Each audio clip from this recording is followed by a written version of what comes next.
Welcome back to the program. I am Brian Burgess, and we are here with our normal guests, Chris Dudley from Southern Strategy Group and Katie Webb from Claudney Fass. And in the hot seat now, we've got Ron Book, lobbyist extraordinaire here in Tallahassee. Ron, the topic of the day and of the week, perhaps of the year, is the Parkland Massacre. This is a terrible tragedy.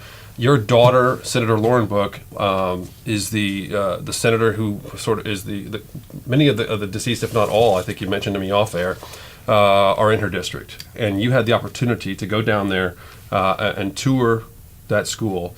And I just wanted to get your impressions, because it obviously made a remarkable impact on you, and you had some very moving things to share off air, and I wanted to just get your thoughts on air. Well, first of all, I don't know that either Lauren's or my life will ever be the same again after having been at the crime scene. We thought it was incredibly important to invite the legislative leadership to come down and have an opportunity to see what we had seen. And so we were fortunate enough to be able to get Senator Negron, Senator Galvano, Senator Simpson, presiding officer designate, to come down. Senator Rader was there. Representative Speaker Corcoran came down the night of the vigil, Thursday night, following Senator Galvano and Senator Simpson's visit. Representative Trujillo came down to see firsthand. You know, when you're watching the helicopter photos, you get a view. The media has not been allowed into the crime scene. They're kept about a mile away.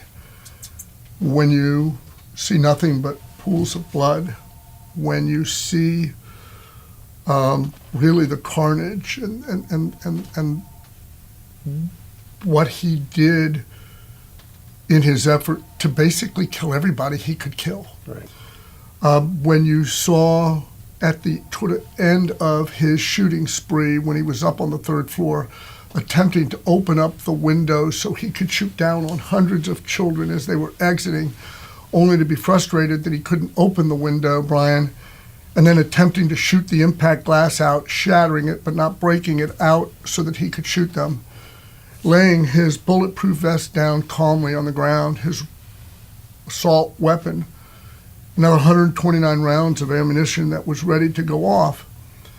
The impact was on us from an emotional perspective was deep. I told Chris and Katie before the show started, Saturday I couldn't leave my house. I was that emotionally impacted by what I had seen. When all you see are puddles of blood in different places, when you see the outlines of where a victim's head was, where their feet were, and then the pool of blood, when you see the panic by looking at how the parking lots were littered with notebooks and school papers and assignments, when you look in the rooms, the classrooms, and again, I'm describing frozen in time, all the cars still in the parking lot the way they were that fateful Wednesday, all these books, notebooks. It was Valentine's Day. There were flowers sticking out of backpacks and sitting on desks. Terrible. And then we had an opportunity with Senator Negron to go and Senator Negron, Senator Book, Representative Jacobs, Representative Moskowitz, and Senator Farmer. We went to the hospital and visited with a couple of the victims and their families that had been shot. And the remarkable, if you will, attitude of those that were shot and their family members, just so happy to be alive. Sure. When they knew that there were 17 dead and a number of others in the hospital, like the two of them that we visited with, that will recover and eventually return to some state of normalcy.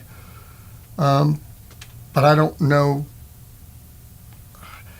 if we don't take this opportunity to understand that we've got to do something about it, then we're a failure of a society. And I'm one of those who believes that the leadership in both houses, having had the opportunity. And by the way, Senator Brannan was there as well. So you had, from the political spectrum, both sides of the aisle, both houses, virtually nonpartisan. No difference from a bicameral perspective. All taking it in and then going back to talk about what things should look like going forward. What can we do, right? I want to take a break in a minute, but I want to ask you when we come back. Some of these kids are coming up here. They're very brave to come up to Tallahassee.